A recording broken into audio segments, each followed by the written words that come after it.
From the point of view of a physician, every candidate for major political office owes to the electorate clear assurance that they're capable of satisfying the requirements of the job.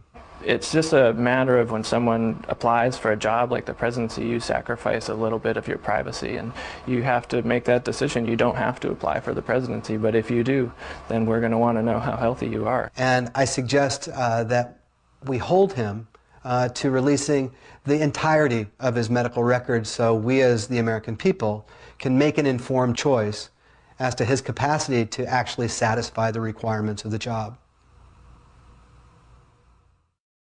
Senator McCain's medical records were released to a select group of journalists. It's sort of a little bit of a different experience than I'm used to as a medical doctor. We're going to be sort of ensconced in this room for a period of time. No electronic devices are allowed in. Over 1,000 pages of his own health records. 3 hours to review hundreds of pages of medical records.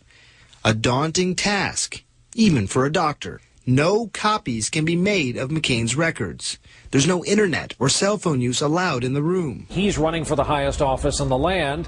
His health, with limits, becomes the public business. He's had every kind of skin cancer you can get. Basal cell cancer, squamous cell cancer, and of course malignant melanoma. There's so much we don't know about this illness, and it's so incredibly difficult to treat once it has recurred, that the relevance of knowing the details of his course with melanoma are very important. Well, we're excited about a lot of the immunotherapies or vaccines for melanoma, but to date there's really still no good cure for melanoma once it's spread.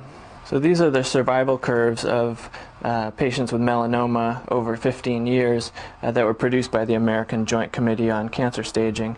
You can see on the bottom are the number of years, and on the side are the proportion of people surviving. So in the beginning, 100% of people are alive, but the more serious your melanoma is, the less chance you have of survival. And you can see stage 2 melanoma, which is what Senator McCain had, that there's about a 60% chance survival at 10 years, but it continues to trail off over 15 years. Malignant melanoma strikes almost 63,000 people in the U.S. every year and claims more than 8,000 lives. McCain's had melanoma removed 4 times, the most recent in 2002. There's a 66% chance of it recurring within 10 years. 8 years have already passed. The cancer risks rise with age. The truth is that you can have recurrence from a deep melanoma, such as he had.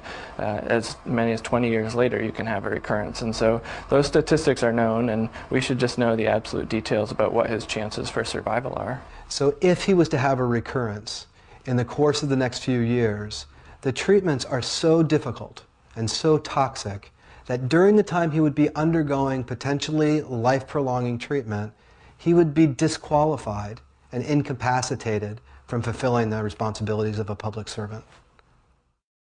He smoked 2 packs a day for 25 years. Degenerative arthritis. A lot of people might not have known that he had had cataract surgery in the past. High cholesterol, high blood pressure, arthritis, vertigo, and allergies. He's on 6 different medications for his kidneys, for his cholesterol. He takes Ambien occasionally. There are a list of diseases that just get more common with age. Alzheimer's, cardiovascular disease, stroke, arthritis. He has a lot of them. I'd like to know what tests are being done to see if he has any others. John McCain's age makes his health particularly relevant. The military screens everyone very carefully for their medical records, and if someone's going to fly a plane, you wouldn't want to find out later that they had seizures while you're flying the plane. So by the same comparison, we wouldn't want to find out midstream that, you know, he's going to die of melanoma a year later. We deserve to know the details of his medical records, and the American people deserve to make an assessment of whether they're satisfied that he's capable of fulfilling his obligations as president.